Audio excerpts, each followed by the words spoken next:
They walked alongside the Son of God, witnessed miracles beyond human comprehension, and carried the message of salvation to the corners of the known world. But the apostles of Jesus did not live lives of comfort or fame. Instead, they walked a path of sacrifice and unwavering faith, one that would ultimately lead most of them to a martyr's death. This is the story of how the apostles of Jesus died, a tale as tragic as it is inspiring, soaked in the blood of devotion and the fire of eternal purpose. After the resurrection and ascension of Christ, the apostles dispersed across the ancient world to fulfill the Great Commission. They were not merely teachers or preachers. They were living testaments to the life and power of Jesus, and for that, they would be hunted, tortured, and killed. But they did not flinch.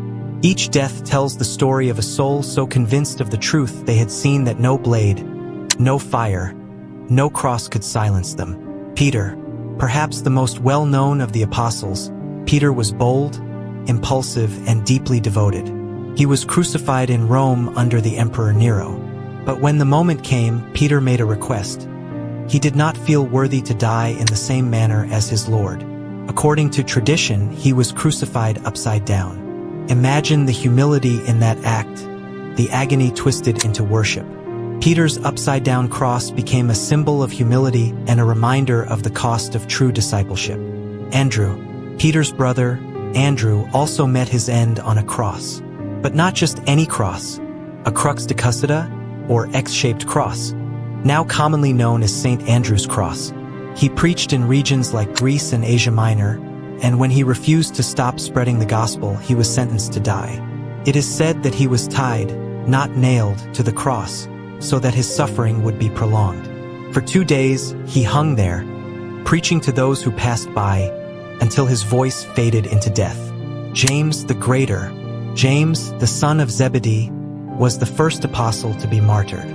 He was beheaded in Jerusalem around 44 AD by the sword on the orders of King Herod Agrippa. His death is recorded in the book of Acts, marking the beginning of a violent persecution of the early church.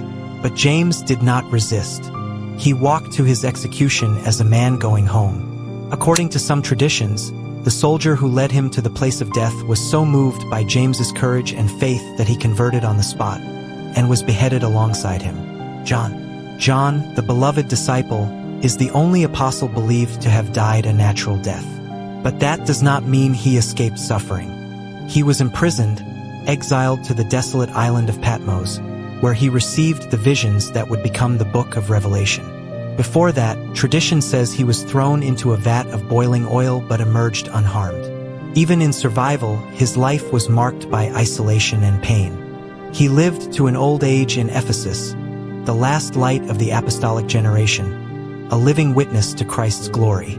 Philip preached in regions such as Phrygia in modern-day Turkey. There, he was arrested and cruelly put to death. One tradition states he was crucified upside down or impaled by iron hooks in his ankles and hung to die. Some say he converted the wife of a Roman official, which enraged the man so greatly that he ordered Philip's execution. Yet even in agony, he continued to speak of Christ, a voice defying the silence of death. Nathaniel. Bartholomew's death is among the most gruesome. He is believed to have been flayed alive, his skin torn from his body and then beheaded. He preached in places like India and Armenia, and his death came as a result of converting many to Christianity. Artists often depict him holding his own skin as a symbol of his martyrdom. In life, he was known for his honesty and devotion. In death, he became a symbol of ultimate suffering for truth. Levi, the former tax collector who became the writer of the first gospel, continued to preach in Ethiopia and Persia. It is said he was killed by a sword, perhaps stabbed in the back while celebrating Massachusetts. Others claim he was burned or stoned.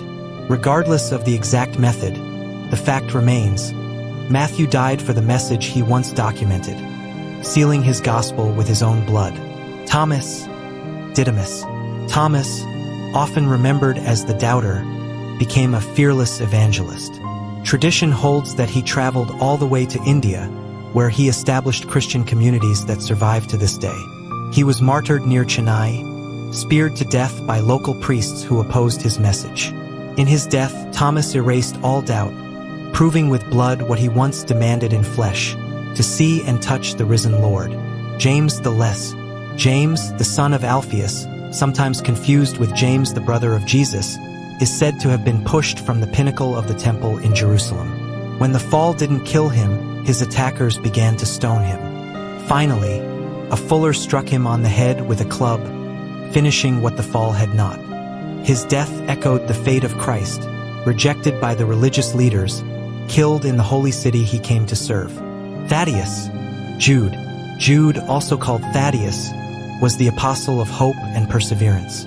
He preached in regions like Mesopotamia and Persia, and according to tradition, he was clubbed to death. Some accounts say he was crucified.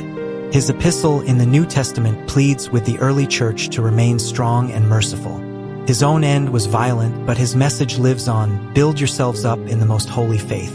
Simon the Zealot. Simon the Zealot may have traveled with Jude, and like him, he met a violent death. Some traditions say he was sawn in half, others that he was crucified or hacked to pieces.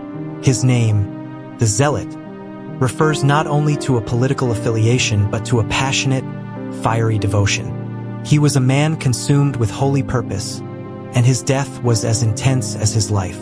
Matthias. Matthias was chosen to replace Judas Iscariot. Though not one of the original 12, he is counted among them. He preached in regions like Cappadocia and the Caspian Sea area. Traditions vary. Some say he was stoned and then beheaded, others that he was crucified.